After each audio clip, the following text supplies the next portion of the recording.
यहाँ पर दालों को लेकर है, जहाँ पर अच्छी खासी तेजी हमने पिछले कुछ दिनों में यहाँ पर आते हुए देखी है। और आपको फाइनल डिटेल्स यहाँ पर बता दें कि तुअर और उड़द की दालों में यहाँ पर बढ़ती कीमतों पर एक्शन में सरकार होती हुई नजर आई है। पिछले हफ्ते 10 दिन से हमने देखा है यहाँ पर ज्यादा बातचीत होने लगी है। इन एनी केस यहाँ पर काफी सारी वार्निंग्स यहाँ पर सरकार ने ऑलरेडी दी ही हैं।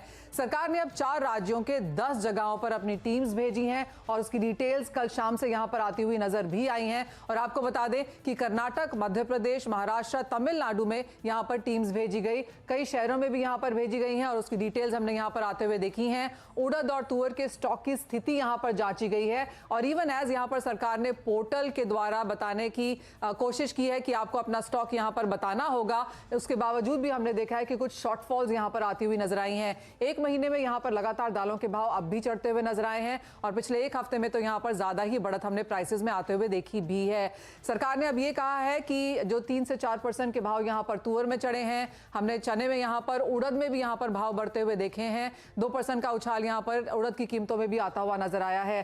सरकार की तरफ से अब जो प्राइस गेन्स आते हुए देखे हैं, उन्होंने कहा है कि अब जो एक साल में 16% तुअर के भाव चढ़े हैं, इसके ऊपर अगर भाव जाते हैं तो सरकार और भी कठिन यहाँ पर स्टेप्स ले सकती है।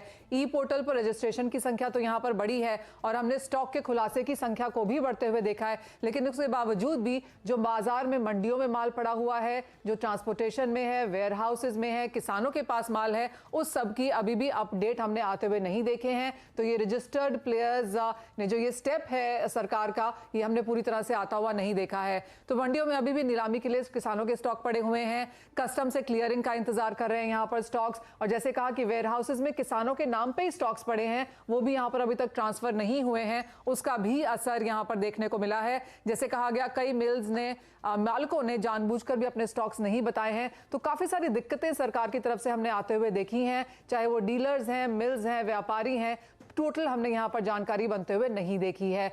हमारे साथ अब जुड़ रहे हैं जेएलवी एग्रो के विवेक अग्रवाल और सुमाया इंडस्ट्रीज के chief growth officer Deepak Parekh. आप दोनों का कार्यक्रम में स्वागत है। दालों के ऊपर हम पहले भी बातें करते रहे हैं और काफी सारी चिंताएं यहाँ पर बनकर भी आई हैं। दीपक, आपने कहा था हमें कि प्राइसेस बढ़े हैं और बढ़े हैं भी, लेकिन उसके बावजूद भी यहाँ पर जो दिक्कतें आई हैं, जिस तरह से जो रेट्स हमने कल आते हुए देखी हैं, स्थिति यहाँ पर सरकार जिसका जायजा ले रही है, कैसे देखते हैं उसका इम्पैक्ट? नहीं, बहुत ये गवर्नमेंट पहले से एक्टिव रही है। उनको लग रहा था कि ट्रेडर्स ने काफी कुछ होल्ड करके रखा है, उसके कारण शायद प्राइसेस काफी हाई है। और जहां जहां पे ऑफिसर्स पहुंचे भी हैं, वहां पे आप देखिए कि ये मोर ऑफ एजुकेशनल एक्टिविटी ज्यादा लग रही है रादर देन रेट्स। सो उन्होंने एजुकेट करने की कोशिश की है कि आप पोर्टल पे ये सब इंफॉर्मेशन डालिए, जिससे गवर्नमेंट एक सकारात्मक आगे अपनी पॉलिसी बना सके। सो मैं इसको रेट की तरह नहीं देखता हूँ, मैं ज्यादातर इसको it is more of traders को और पल्स के इसके जो मिलर्स हैं उनको अपडेट करने की ज्यादा एक एक्टिविटी है। एक सटल मैसेज भी गया है कि आप छुपाइए कुछ भी नहीं। लेकिन जहां तक ये पूरी एक्टिविटी के बाद क्या इसका इम्पैक्ट दालों के भाव गिरने में आएगा, सो मुझे नहीं लगता है कि इससे कुछ ज्यादा फर्क पड़ेगा जहां तक भावों की बात है, क्योंकि स्टॉक ही लिमिटेड है। आप किसी भी ट्रेडर से बात कीजिए, अगर आप किसी को 50-100 टन भी अगर खरीदना है तो मार्केट के अंदर अवेलेबिलिटी नहीं है। आपको 4 अलग अलग स्टेट के अंदर पूछना पड़ता है, तो शायद आपको 20, 25, 30, 40 मेट्रिक टन माल मिल रहा है। सो तुअर में मुझे लगता नहीं है कि ये सारी इनिशिएटिव से अगर उसका प्राइस पे कोई इम्पैक्ट आएगा। लेकिन हाँ, ठीक है कि गवर्नमेंट को ये बिल्कुल जरूरी है कि उनको पता होना चाहिए कि कितना स्टॉक पड़ा है, कहाँ पड़ा है, और उसके हिसाब से वो अपना फ्यूचर का प्लान और पॉलिसी डिसीजंस ले सकें। विवेक जी, इनफैक्ट दीपक जी ने काफी इंपॉर्टेंट बात कही कि जमाखोरी सरकार को लग रहा है कि हो रही है, जिसकी वजह से अग्रेसिव स्टेप उठाए गए हैं, लेकिन इससे प्राइसेस पर कुछ असर होगा इसकी पॉसिबिलिटी तो नहीं दिख रही है। आपकी सोच क्या कहती है? क्या ये लिमिटेड स्टॉक की ही वजह है जिसकी वजह से प्राइसेस ऊपर बने हुए हैं, और भी वजह है जिसके कारण हमने दामों में बढ़ोतरी होते हुए देखी है? जी नमस्कार। अभी जैसे कि दीपक जी ने भी बोला, लेकिन मेरा ये मानना है कि बाजार में पिछले, अगर आप 10 दिन का डाटा निकाल के देखेंगे तो बाजार नरम हुए हैं।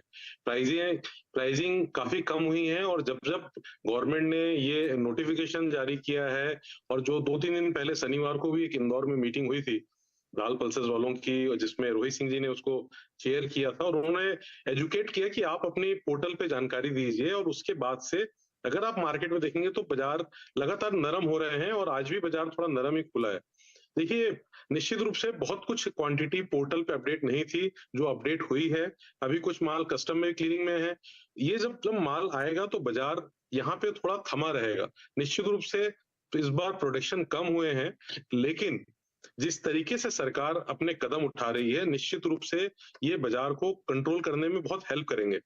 और आपको मैं आपकी जानकारी के लिए बता दूं कि इंदौर में जो मीटिंग हुई थी उस पे एक बहुत अच्छा डिस्कशन जो सारे ट्रेड मिल एसोसिएशन इंपोर्टर्स सबके बीच हुई थी, और उसमें जो ट्रेड पक्ष है उन्होंने सलाह दी थी कि सरकार गवर्नमेंट टू गवर्नमेंट इंपोर्ट करे, येलो पीस का इंपोर्ट करे, और जो नॉर्थ ईस्ट एरिया है और अपना साउथ जहाँ पे पीली दाल चलती है, तो वो मटर दाल भी सरकार वहां पे जो राशन की दुकानें हैं और जो सप्लाई साइड है वो कर सकती है। इससे बाजारों में कंट्रोल करने में बहुत हेल्प मिलेगी। तो सरकार अपने तरफ से, सरकार को इंडस्ट्री ने बहुत सारे सुझाव दिए हैं और सरकार उस सुझाव को बड़ी गंभीरता से ले रही है। कुछ लोगों ने ये भी सुझाव दिया था कि इंपोर्ट सिर्फ दाल मिल वालों को करना दिया जाए, ट्रेडर को ना दिया जाए, जिसपे मुझे नहीं पता कि सरकार क्या निश्चित डिसीजन लेगी। बट जो 2-3 डिस्कशन हुए थे उसमें एक ये भी था कि कुछ तकनीकी इश्यूज भी हैं जो लोग पोर्टल पे अपडेट नहीं कर पा रहे हैं। कुछ नवीनीकरण लाइसेंस का नहीं हो पाया, इस कारण वो पोर्टल पे अपडेट नहीं कर पा रहे हैं। तो ये जो कदम उठाए हैं, इससे निश्चित रूप से बाजार कंट्रोल हुए हैं, और मुझे लगता है कि अब बाजार यहाँ पे थोड़े स्टेडी हो सकते हैं, क्योंकि सप्लाई साइड भी है और गवर्नमेंट की सख्ती से जो स्टॉकिस्ट है वो लिक्विडेट कर रहे हैं मार्केट में माल, तो बाजार पे वो नरमी लगातार बनी हुई है। एक चीज तो क्लियर है कि जब